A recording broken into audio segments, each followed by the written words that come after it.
늙은 시아버지와 젊은 며느리가 단둘이 살아간다. 사람들은 그들을 저주했고 그들은 아무 말도 하지 않았다. 하지만 오늘 그들이 침묵으로 감춰온 진짜 진실을 여러분께 드러냅니다. 이 이야기를 끝까지 듣고 나면 당신은 판단을 멈추고 눈물을 흘리게 될지도 모릅니다. 영상 내용의 모든 소유권은 본 채널에 있음을 알려드립니다. 만약에 본 내용으로 불편하게 만들면 댓글로 쌀쌀하게 알려주세요. 저희가 잘 읽고 수정하겠습니다. 많이 양보 부탁드리고 감사하겠습니다. 다솜이라는 이름의 후미진 시골 마을, 지붕 낮은 집들이 옹기종기 모여있는 그곳에 흉흉한 소문이 삽시간에 퍼져나갔다. 마치 검은 연기가 피어오르듯 사람들의 입과 귀를 타고 박진철이라는 늙은 호라비와 그의 병든 며느리 이수아에 대한 끔찍한 이야기가 온 마을을 뒤덮었다. 들었는가? 박 영감이 자기 며느리, 그것도 병으로 몸져 누워 꼼짝도 못하는 젊은 며느리를 밤마다 겁탈하고 있다는구먼. 수곤거리는 목소리에는 차마 입에 담지 못할 추악한 상상과 호기심, 그리고 일말의 공포심마저 뒤섞여 있었다. 대체 무엇이 진실이고 무엇이 거짓이란 말인가? 지금부터 단 몇 분 안에 이 소름 끼치는 소문이 이면에 숨겨진 눈물 없이는 들을 수 없는 충격적인 진실이 밝혀질 것이다. 당신이 만약 인간의 연민과 숭고한 희생에 대해 다시 한번 생각하고 싶다면 이 이야기를 절대 놓치지 마시라. 다솜 마을 전체가 애써 외면하고 묻어버리려 했던 그 기막힌 사연 속으로 당신을 초대한다. 해질녘 박진철 노인의 초가집 흙담 너머로 희미한 등잔불 빛이 새어나오고 있었다. 그 빛은 마치 위태로운 생명의 불씨처럼 금방이라도 꺼질 듯 가냘팠다. 집 밖은 이미 어둠이 짙게 깔렸고 간간히 들려오는 개 짖는 소리와 바람 소리만이 정막을 갈랐다. 하지만 그 정막 속에는 보이지 않는 긴장감이 감돌았다. 마을 사람들은 마치 약속이라도 한 듯 그의 집 주위를 배회하며 싸늘한 시선을 던졌다. 그들의 눈빛에는 경멸과 의심, 그리고 일종의 관음증적인 호기심이 뒤섞여 있었다. 쯧쯧, 저 늙은이가 주책이지. 아무리 그래도 그렇지, 어떻게 시아버지가 젊은 며느리 방에 밤마다 드나든단 말인가. 필시 무슨 꽁꽁이가 있는 게야? 며느리 재산이라도 노리는 건가? 웅성거리는 소리가 어둠을 타고 퍼져나갔다. 그러나 그 순간 초가집 안에서는 전혀 다른 풍경이 펼쳐지고 있었다. 방 안에는 퀴퀴한 약초 냄새와 함께 이수아의 가냘픈 신음소리가 가득했다. 그녀는 반성장처럼 누워 미동도 하지 못했고 앙상하게 마른 두 뺨 위로는 뜨거운 눈물이 하염없이 흘러내리고 있었다.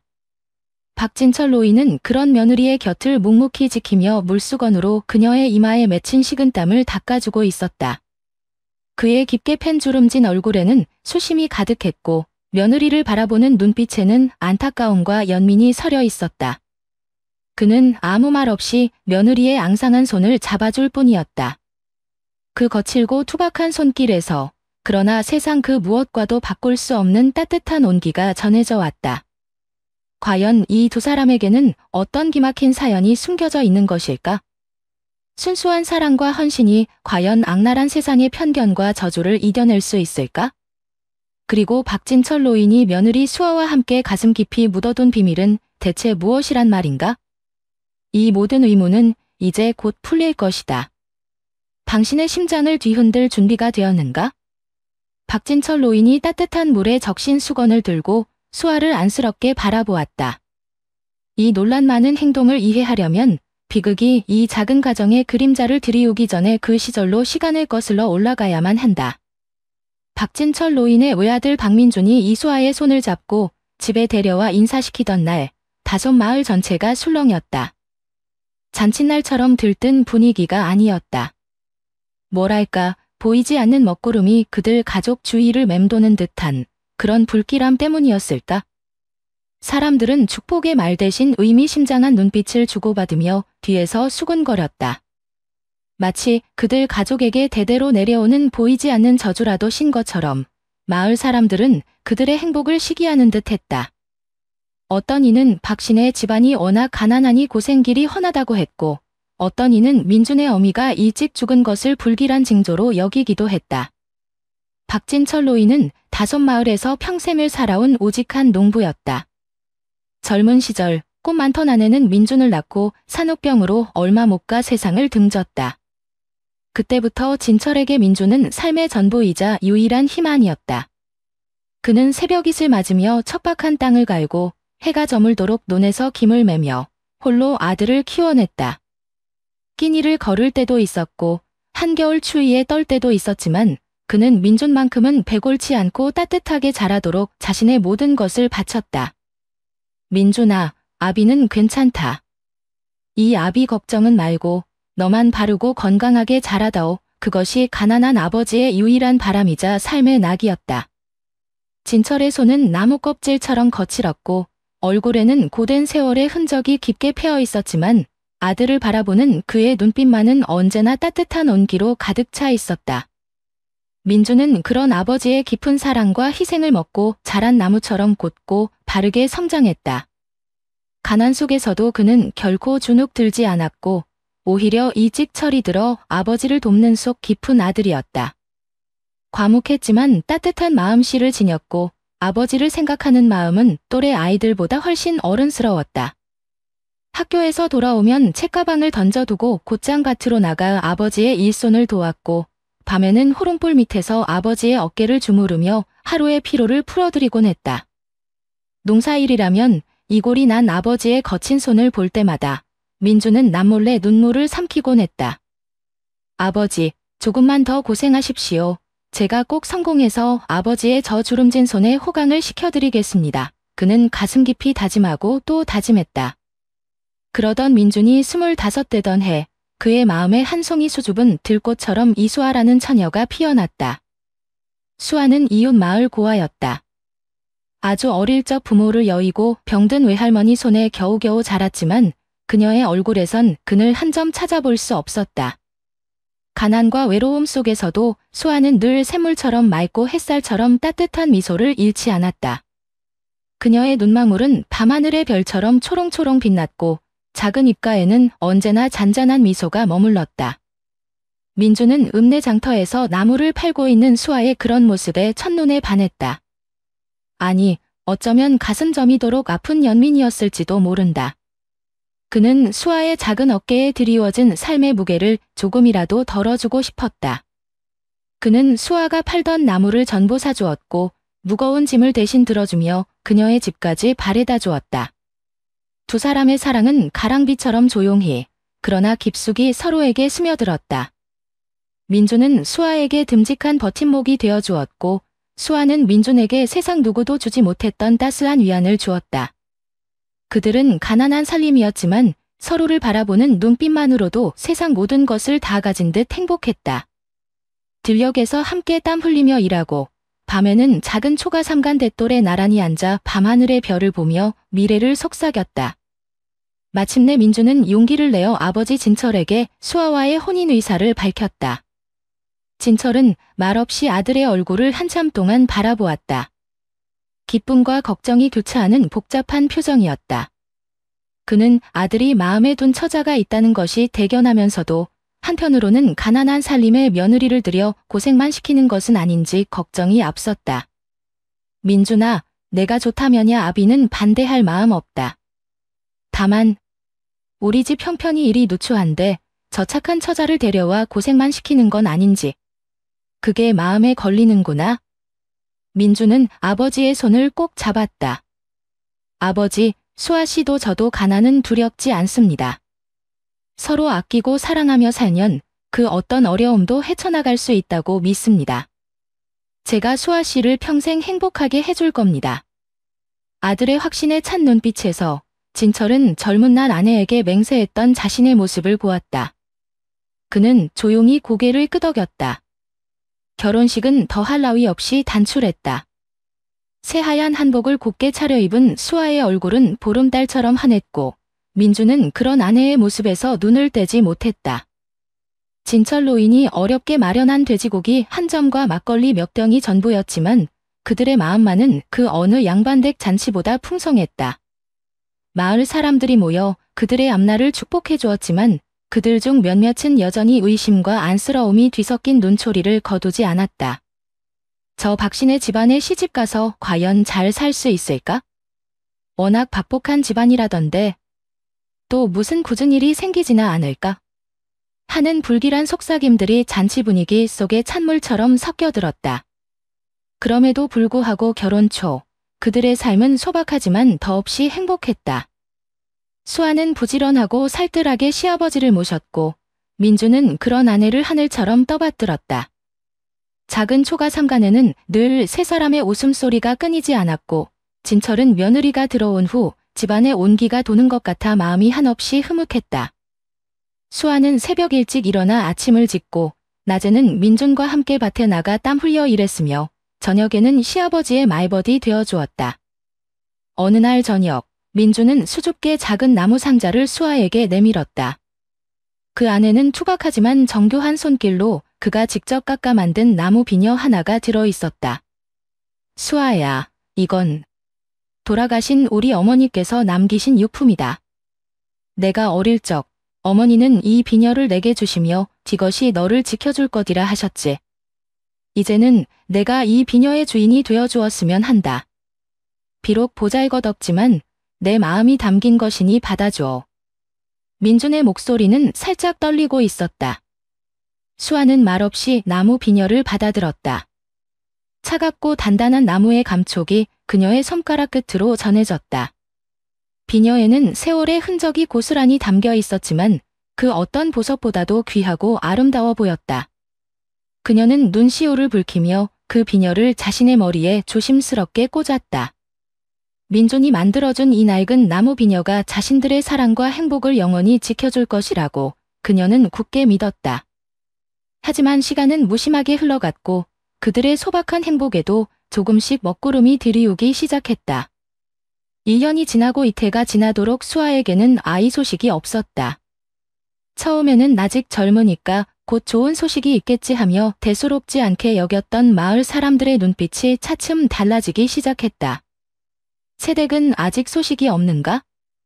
아랫목이 차가운가 보네. 노골적인 물음과 수곤거림이 비수처럼 수아의 가슴에 박혔다. 그녀는 애써 태어난 척했지만 밤이면 남편 몰래 소리 죽여 울었다. 내가 죄인인가? 내가 민준 씨의 대를 끊는 것은 아닐까? 아이를 낳지 못하는 여자는 아내로서의 자격도 없는 것인가? 자책감과 절망감이 그녀를 짓눌렀다. 용하다는 의원을 찾아다니고 몸에 좋다는 약초를 다려 먹어도 아무런 효험이 없었다. 진철 역시 처음에는 은근히 손주를 기다렸다. 홀로 된 그에게 손주의 재롱은 노년의 가장 큰 낙이 될 터였다. 하지만 날이 갈수록 야위어가는 며느리의 얼굴과 깊어지는 한숨을 보면서 그는 차마 아이 이야기를 꺼낼 수 없었다. 대신 그는 묵묵히 수아의 어깨를 다독여 주었다. 아가, 너무 마음 쓰지 말거라. 아이는 하늘이 주시는 게야? 다 때가 있는 법이지. 그리고 나는 너희 둘만 행복하게 살아준다면 더 바랄 것이 없다. 그 무심한 듯 던지는 위로 속에 담긴 시아버지의 따뜻한 마음을 수아는 느낄 수 있었다. 그럴 때마다 그녀는 더욱 죄스러운 마음에 고개를 들 수 없었다. 민주는 한결같이 아내의 편이었다. 그는 수아의 마른 손을 잡고 몇 번이고 다짐했다. 수아야, 나는 아이 없어도 괜찮다. 정말이다. 나에게는 당신만 있으면 돼. 당신과 함께라면 그 어떤 것도 부럽지 않아. 그러니 제발 그런 슬픈 얼굴 하지 마. 당신이 힘들어하면 내 마음은 더 아프다. 그의 진심 어린 말에 수아는 뜨거운 눈물을 흘렸지만 마음 한구석의 불안감과 죄책감은 쉬이 가시지 않았다. 어느 날 쌓이고 쌓인 절망감에 수아는 민준에게 떨리는 목소리로 말했다. 여보, 제가 이 집을 떠나야 할 것 같아요. 제가 당신 발목을 잡고 있는 것만 같아요. 당신은 좋은 사람 만나서 아들, 딸 낳고 행복하게 살아야 하는데 저 때문에.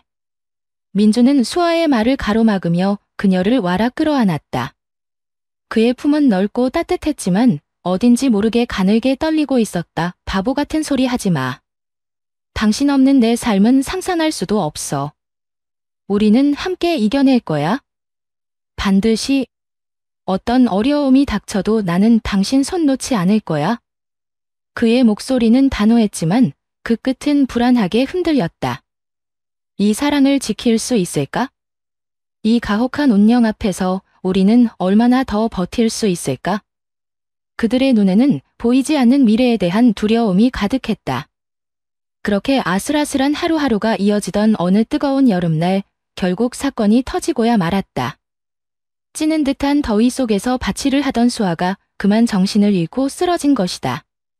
마을 사람들은 또다시 기다렸다는 듯이 수군거리기 시작했다. 거봐, 내가 뭘 했어. 저 집에 시집가서 편할 날 없을 거라고 했지? 쯧쯧, 내도 못 낳는 주제에 몸만 허약해서 어쩌려고. 박신의 집안 대가 끊기게 생겼구먼. 아기의 찬 말들이 칼날처럼 그들의 가슴을 후려 팠다. 민준이 정신을 잃은 수아를 들쳐 업고 집으로 달려갈 때 그의 걱정스러운 눈빛은 차마등 뒤에서 쏟아지는 잔인한 수군거림을 알아채지 못했다. 그는 오직 아내를 살려야 한다는 생각뿐이었다.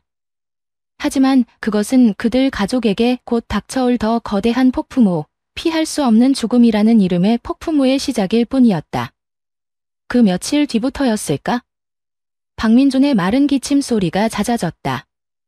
처음에는 대수롭지 않게 넘겼던 그 기침 소리가 박진철 노인과 이수아의 가슴을 망치로 내려치듯 점점 더 거세졌고 그것은 곧 닥쳐올 끔찍한 불행의 전조처럼 느껴졌다. 밤이 깊도록 콜록거리는 남편의 기침 소리에 수아는 잠 못 이루는 날이 허다했다. 방문 너머로 들려오는 민준의 고통스러운 기침 소리는 수아의 심장을 갈기갈기 찢는 듯했다. 여보, 괜찮아요. 내일 아침 일찍 의원이라도 가봐요. 제발요. 그녀는 애원하듯 말했지만 민준은 어둠 속에서 희미하게 웃으며 대답할 뿐이었다. 괜찮다니까. 그냥 환절기라 목이 좀 칼칼해서 그래? 당신 걱정하는 거 다 알아. 하지만 정말 괜찮아. 약 먹고 푹 자면 금방 나을 거야. 그는 아내와 아버지를 안심시키려 필사적으로 태어난 척했지만 정작 자신은 시시각각 다가오는 불길한 예감에 밤새 뒤척였다. 몸이 예전 같지 않다는 것을, 마치 모래성처럼 자신의 생명이 조금씩 허물어지고 있다는 것을 그 자신이 누구보다 잘 알고 있었기 때문이다. 그는 어둠 속에서 남몰래 가슴을 치며 신음했다. 아, 이대로 무너질 수는 없는데. 수아와 아버지를 두고 내가 어떻게... 하지만 병세는 그의 간절한 바람과는 달리 하루가 다르게 깊어만 갔다. 한때 햇볕에 건강하게 그을렸던 민준의 얼굴은 밀랍처럼 해쓱해지고 듬직했던 어깨는 앙상한 가지만 남은 겨울나무처럼 눈에 띄게 야위었다. 바치를 나서는 그의 걸음걸이도 술 취한 사람처럼 비틀거렸고 숨소리마저 거칠어졌다. 보다 못한 진철 노인이 오늘은 그냥 집에서 쉬거라. 내가 대신 다녀오마. 하고든을 떠밀어도 민준은 고집스레 일어섰다. 아닙니다. 아버지.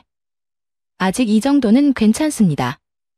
그는 자신이 이 집안의 기동이라는 사실을 잊지 않으려 애썼지만 그의 그림자는 이미 죽음의 그림자에 잠식당하고 있었다. 그러던 어느 날 저녁, 식사를 마치고 마루에 앉아 희미한 달빛을 바라보던 민준이 갑자기 참을 수 없는 기침을 터뜨렸다. 쿨럭, 쿨럭. 컥, 컥. 폐부 깊은 곳에서부터 터져나오는 듯한 기침 소리가 고요한 밤의 정적을 갈랐다. 방 안에서 바느질하던 수아와 담배를 태우던 진철 노인이 놀라 뛰쳐나왔을 때 민준은 이미 상체를 숙인 채 괴롭게 몸을 떨고 있었다. 그의 하얀 손수건 위로 핏빛보다 더욱 검붉은 피가 점점이 번져 있었다. 마치 그의 생명이 그 핏자국과 함께 빠져나가는 듯 했다. 여보. 피예요. 이게 무슨... 수아의 얼굴이 백지장처럼 하얗게 질렸다. 그녀의 눈동자는 공포와 절망으로 크게 흔들렸다. 진철 노인 역시 아들의 손에 들린 핏자국을 보고는 그대로 얼어붙었다. 그의 입술이 파르르 떨렸지만 아무런 말도 나오지 않았다. 민준아, 이게 어찌 된 일이냐? 노인의 목소리는 갈라지고 있었다. 더 이상 병을 숨길 수도 외면할 수도 없었다. 다음 날 새벽, 먼동이 트기도 전에 진철노인과 수아는 민준을 데리고 읍내를 거쳐 도시에 있는 큰 병원으로 향했다. 달고지 위에서 민준은 연신 기침을 해댔고 그때마다 수아의 가슴은 철렁 내려앉았다. 며칠간 이어진 검사는 지옥과도 같았다. 민준은 고통스러운 검사를 묵묵히 견뎌냈고 수아와 진철노인은 매 순간 피가 마르는 듯한 심정으로 결과를 기다렸다. 마침내 의사 앞에 불려간 그들에게 떨어진 진단은 참혹했다. 의사는 무거운 표정으로 마치 사형을 언도하는 판사처럼 냉정하게 입을 열었다. 안타깝지만 폐암 말기입니다. 이미 다른 장기로도 전이가 진행된 상태라 현재 의학으로는 손을 쓰기에는 너무 늦었습니다. 그 말은 마치 하늘이 무너지는 듯한 충격이었다. 수아는 그 자리에 풀썩 주저앉을 뻔했고 진철노인은 아들의 이름을 부르며 절규했다. 아니요, 그럴 리가 없습니다. 우리 민준이가 이제 겨우 27인데 뭔가 잘못된 것이겠지요, 의원님. 다시 한번 살펴봐 주십시오. 노인의 애끓는 외침에도 의사는 그저 고개만 저을 뿐이었다. 그의 눈빛에는 일말의 희망조차 담겨 있지 않았다. 그날부터 그들의 집에는 깊은 절망의 그림자가 드리워졌다. 웃음소리는 사라졌고 무거운 침묵만이 감돌았다. 하지만 진철노인은 주저앉을 수 없었다. 그는 아들을 살릴 수만 있다면, 아주 작은 희망이라도 붙잡을 수 있다면 무엇이든 하리라 다짐했다. 집안에 값나가는 것이라고는 손바닥만 한 논대기와 대대로 물려받은 작은 초가집이 전부였지만 그는 한치의 망설임도 없이 그것들을 모두 팔아치웠다. 조상님들께는 면목 없는 일이었지만 아들의 생명보다 더 중한 것은 없었다. 그래도 병원비를 감당하기에는 턱없이 부족했다. 그는 사방으로 돈을 빌리러 다녔다. 한때는 마을에서 인정받던 그였지만 이제는 병든 아들을 둔 가난한 늙은이일 뿐이었다. 문전박대를 당하기 일쑤였고 어떤 이는 밑 빠진 독에 물 붓기여 괜한 고생 마시오 오라며 냉정하게 등을 돌리기도 했다. 평생 남에게 아쉬운 소리 한 번 안 하고 살았던 그였지만 아들을 위해서라면 어떤 수모도 견딜 수 있었다. 돈을 빌리고 돌아오는 길, 진철노인은 종종 마을 어귀의 앙상한 배나무 아래 홀로 앉아 먼 산을 바라보곤 했다. 텅 빈 그의 눈에는 초점이 없었다. 깊게 팬 주름 사이로 어떤 생각들이 스쳐 지나가는지, 세월의 무게에 더욱 굽어진 등에는 얼마나 무거운 삶의 무게가 실려 있는지 아무도 알지 못했다. 그저 메마른 바람만이 그의 흰 머리칼을 쓸쓸하게 흩날리며 그의 깊은 한숨 소리를 실어나를 뿐이었다. 하늘이시여, 제발 우리 민준이만은? 그는 속으로 수없이 되뇌었다. 수아는 밤낮으로 민준의 곁을 지켰다. 그녀는 남편의 마른 손을 잡고 뜨거운 눈물을 삼켰다. 그의 손은 예전의 따뜻함과 강인함을 잃고 앙상한 나뭇가지처럼 변해 있었다. 민준 씨, 제발 나를 두고 가지 마세요. 당신 없는 세상은 상상조차 할 수 없어요. 그녀의 간절한 기도는 허공에 흩어졌다. 민준의 병세는 걷잡을 수 없이 악화되었다. 한때 건강했던 그의 몸은 뼈만 앙상하게 남았고 숨소리조차 미약해져 금방이라도 꺼질 듯했다. 수아는 그런 남편의 모습을 보며 가슴이 미어지는 듯했다. 그녀는 남편에게 좋은 약초라도 다려 먹이고 싶었지만 이미 집안에는 아무것도 남아있지 않았다. 그녀의 머리에는 언제나 민준이 선물한 낡은 나무 비녀가 꽂혀 있었다. 그것은 이제 그들의 짧았던 행복의 기억이자 꺼져가는 생명의 불씨를 붙잡으려는 그녀의 마지막 희망처럼 보였다. 그녀는 비녀를 만지작거리며 민준과의 행복했던 순간들을 떠올렸다. 함께 밭을 갈던 날들, 저녁 노을을 바라보며 도란도란 이야기를 나누던 밤들.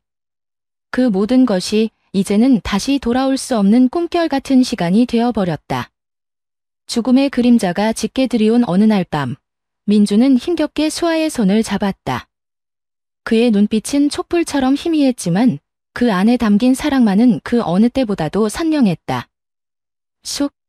수아야, 미안하다. 내가 너를 홀로 남겨두고 가게 되어서. 그의 목소리는 갈라지고 끊겼지만 수아는 똑똑히 들을 수 있었다. 그녀의 눈에서 뜨거운 눈물이 쉴 새 없이 흘러내렸다. 아니에요, 여보.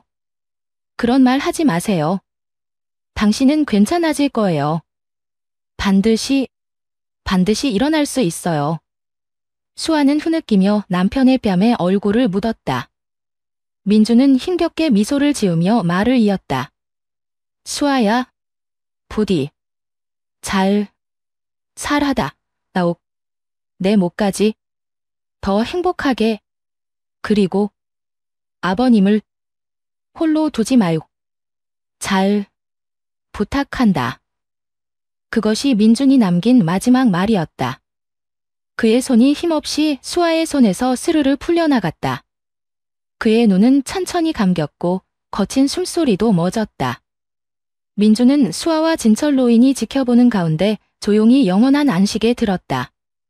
민준의 장례식은 초라했다 못해 처참했다. 마을 사람들은 그들의 불행을 멀리서 지켜볼 뿐 누구 하나 찾아와 위로의 말을 건네지 않았다. 그들의 냉담함은 비수처럼 박진철 노인과 수아의 가슴을 찔렀다. 어쩌면 그들은 이 모든 것이 박씨 집안에 내려진 저주 때문이라고 생각했을지도 모른다. 텅 빈 마당에는 진철 노인의 구슬픈 곡소리와 수아의 숨막히는 침묵만이 가득했다. 수아는 남편의 영정 앞에서 한 방울의 눈물도 흘리지 않았다. 아니, 흘릴 수 없었다. 그녀의 슬픔은 이미 눈물로도 표현할 수 없을 만큼 깊고 거대했다. 그녀는 마치 영혼이 빠져나간 사람처럼 멍하니 허공만 응시했다. 그녀의 손에는 민준이 남긴 나무 비녀가 부서질 듯 꼭 쥐어져 있었다. 그 비녀는 이제 그녀에게 남은 유일한 삶의 흔적이자 견딜 수 없는 슬픔의 무게였다. 어쩌면 그녀의 눈물은 이미 마음속에서 돌처럼 굳어버렸는지도 몰랐다.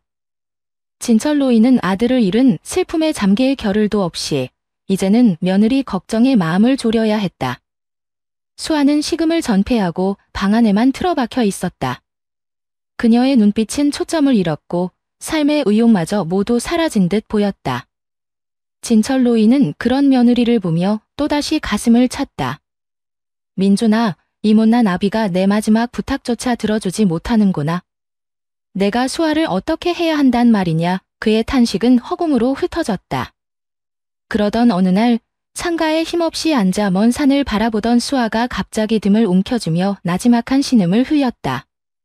처음에는 그저 슬픔에 겨워 몸이 허해진 탓이려니 대수롭지 않게 여겼던 그 통증이었다. 하지만 그 순간 수아는 마치 등골을 날카로운 송곳으로 꿰뚫는 듯한 격렬한 아픔을 느꼈다. 그녀는 본능적으로 불길한 예감에 휩싸였다. 마치 운명이 아직 그들을 놓아주지 않으려는 듯 또 다른 시련의 그림자가 그녀의 등 뒤로 소리 없이 다가오고 있었다.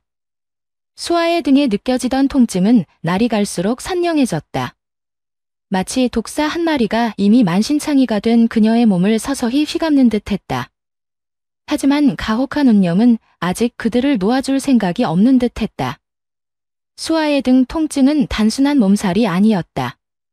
그것은 마치 독사처럼 그녀의 몸을 휘감아 조여오더니 어느 깊은 밤, 마침내 절망적인 비명과 함께 또 다른 비극의 서막을 알렸다.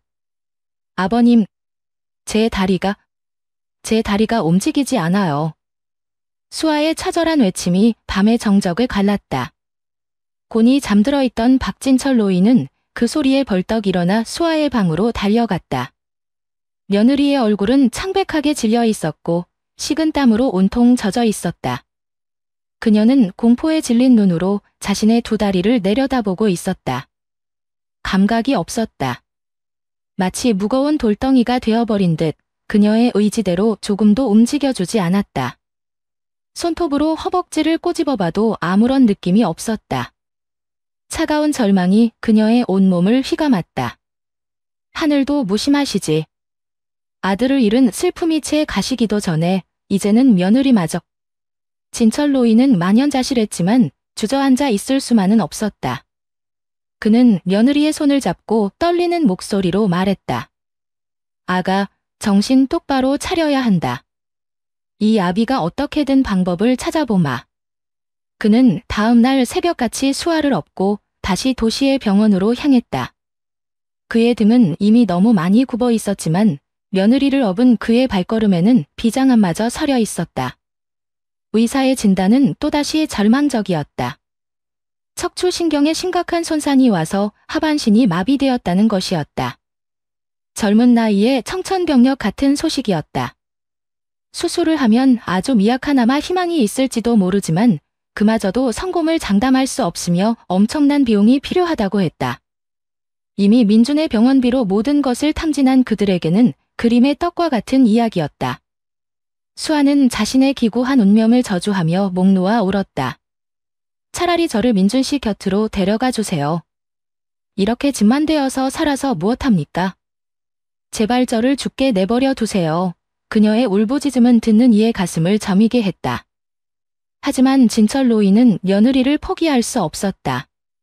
그것은 죽은 아들과의 마지막 약속이기도 했고 이제는 이 세상에 남은 유일한 혈육과도 같은 존재였기 때문이다.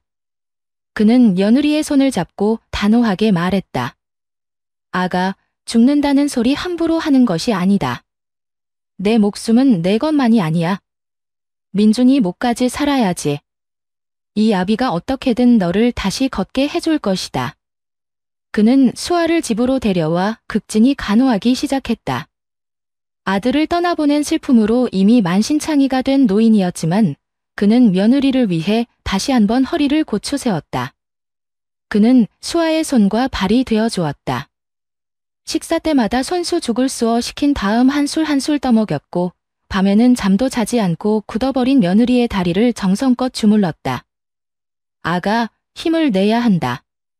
민준이도 하늘에서 내가 다시 일어서기를 간절히 바라고 있을게야. 그의 목소리는 오랜 슬픔과 피로로 쉬어 있었지만 그 안에 담긴 온기는 수아의 얼어붙은 마음을 아주 조금씩 녹이는 듯 했다. 수아는 극심한 고통 속에서 종종 혼미한 꿈을 꾸었다. 꿈속에서 그녀는 민준과 함께 끝없이 펼쳐진 노란 유채꽃밭을 훨훨 날아다니듯 거닐고 있었다. 햇살은 눈부시게 따스했고 바람결에 실려오는 유채꽃 향기는 달콤했다. 민준은 예전처럼 건강하고 늠름한 모습으로 그녀를 향해 환하게 웃고 있었다. 수아야, 이리 와봐. 이 꽃 좀 봐. 정말 예쁘지? 우리가 함께라면 이 세상 어떤 어려움도 헤쳐나갈 수 있어. 그가 손짓하는 곳으로 달려가면 민준은 온데간데 없이 사라지고 그녀는 홀로 차가운 어둠 속에 남겨졌다. 꿈에서 깨어난 수아의 뺨에는 늘 뜨거운 눈물이 강물처럼 흘러내렸다. 현실의 고통은 너무나도 가혹했고 꿈속의 행복은 너무나도 짧았다. 그녀는 민준이 선물한 낡은 나무 비녀를 가슴에 품고 그의 이름을 목 놓아 불렀다. 민준 씨, 나 너무 아파요. 당신이 너무 보고 싶어요. 가장 힘들고 고통스러운 것은 대소변을 받아내는 일과 몸을 씻기는 일이었다. 아무리 시아버지라지만 젊은 며느리의 몸을 돌본다는 것은 윤리적으로도 인간적으로도 감당하기 어려운 일이었다. 수아는 극도의 부끄러움과 참을 수 없는 절망감에 몸부림쳤다. 아버님, 제발 그냥 저를 내버려 두세요. 이렇게 살아서 무엇해요? 제발 이 더러운 몸뚱이를 그냥 내버려 두시란 말입니다. 그녀는 차라리 죽는 것이 낫다고 수없이 생각했다. 하지만 진철 노인은 단호했다. 그는 따뜻한 물수건으로 며느리의 몸을 정성껏 닦아주며 떨리는 그녀의 어깨를 감싸 안고 나지막이 말했다. 아가, 나를 내 친정아버지라 생각하거라. 내 어미가 살아있었다면 나보다 더 극진히 너를 돌봤을 것이다. 민준이가 살아있었다면 그 녀석도 너를 이렇게 정성껏 돌봤을 게다. 그러니 아무 걱정 말고 어서 기운 차릴 생각만 하거라. 내 몸은 더럽지 않다. 아픈 것이 죄는 아니란다. 그의 손길에는 어떤 사심이나 욕정도 없었다. 오직 며느리를 향한 지극한 사랑과 사무치는 연민만이 담겨 있을 뿐이었다. 수아는 시아버지의 거칠지만 한없이 따뜻한 손길에 온몸을 맡긴 채 소리 없이 울었다. 그녀의 눈물은 부끄러움과 고마움, 그리고 사무치는 서러움이 뒤섞인 뜨거운 결정체였다. 진철 노인은 밤낮 없이 수아의 병간호에 매달렸다. 그는 잠시도 며느리의 곁을 떠나지 않았고 밤에는 며느리의 마비된 다리를 주무르며 뜬 눈으로 밤을 새우기 일쑤였다. 혹여나 며느리가 불편할까 싶어 자릿기를 챙겨두고 밤새 그녀의 숨소리 하나하나에 귀를 기울였다. 그의 얼굴은 점점 더 수척해졌고 허리는 마치 활처럼 더욱 굽어갔다. 하지만 그는 결코 힘든 내색을 하지 않았다.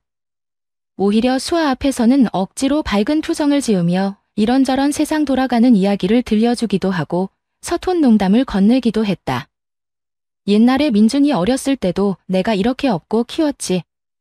그 녀석 어찌나 개고쟁이였는지 몰라.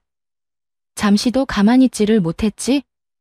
너도 어서 일어나서 민준이처럼 이 늙은 아버지 등골 좀 빼먹어야 하지 않겠냐. 그의 서툰 농담에 수아는 아주 오랜만에 희미하게, 정말 아주 희미하게 미소를 지었다. 그 미소는 마치 엄동설한 겨울 끝에 어렵사리 피어난 한 송이 눈꽃처럼 애처롭고도 아름다웠다. 하지만 그들의 불행은 여기서 끝나지 않았다. 세상의 눈은 냉정했고 사람들의 입은 잔인했다. 다섯 마을 사람들은 처음에는 그들의 기구한 운명을 동정하는 듯 했지만 시간이 흐르면서 점차 의심과 경멸이 뒤섞인 눈초리를 보내기 시작했다. 젊은 며느리와 단둘이 사는 늙은 시아버지. 게다가 며느리는 병으로 몸져 누워 옴짝달싹도 못하는 처지였다. 그들의 상상력은 아무런 제지 없이 추악한 방향으로 흘러갔다. 글쎄, 아무리 그래도 그렇지 시아버지가 젊은 며느리 몸수발을 다 든다는 게 말이 되나? 밤에는 한 방에서 같이 지낸다던데. 쯧쯧, 망측스러워라. 늙으면 곱게 늙을 것이지. 추잡스럽기는 특히 수다스럽고 남의 말하기 좋아하는 이웃집 최씨 부인이 그 소문이 진언지었다. 그녀는 마당을 쓸다 말고 옆집 여자에게 마치 큰 비밀이라도 되는 양 목소리를 낮춰 속삭였다. 내가 어젯밤에 똑똑히 봤네.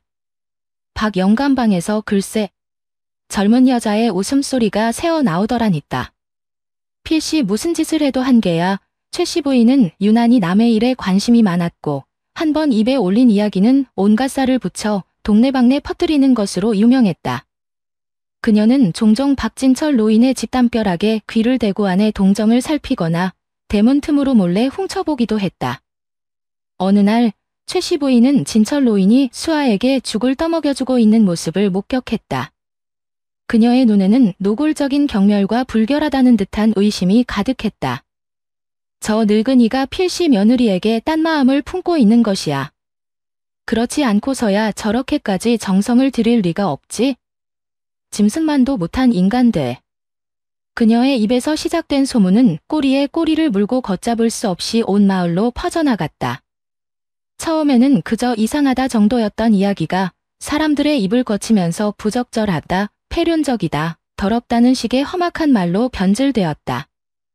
소문은 걷잡을 수 없이 부풀려졌고 진실과는 전혀 다른 추악한 이야기로 둔갑했다. 어떤 이는 진철 노인이 며느리를 겁탈하려 했다고도 했고 어떤 이는 이미 두 사람이 은밀히 그렇고 그런 사이가 되었다고도 했다. 맑은 하늘의 날벼락이라더니 이보다 더 기가 막힐 일이 또 있을까?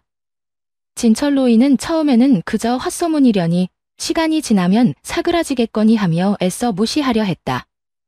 하지만 소문은 그의 귀에도 어김없이 그리고 더욱 날카롭게 들려왔다. 어느 날 수아에게 줄 약을 사러 읍내 약방에 들렀을 때였다. 약방 주인이 그를 흘끔거리며 다른 손님과 수군대는 소리가 그의 귀에 똑똑히 들렸다. 저 노인네가 바로 소문으로만 듣던 며느리랑 그렇고 그렇다는 그 박 영감 아니요? 쯧쯧, 말세야 말세. 나이 값도 못하고 그 말을 듣는 순간 진철 노인의 세상은 산산조각 나며 무너져 내리는 듯 했다. 그의 손에 들린 약봉지가 힘없이 바닥으로 떨어졌다. 그는 자신이 방금 들은 말을 도저히 믿을 수가 없었다. 그 잔인하고 모욕적인 말들은 이미 상처투성이인 그의 심장에 날카로운 비수처럼 깊숙이 꽂혔다. 피보다 더 진한 억울함과 참을 수 없는 분노가 그의 온몸을 휘감았다.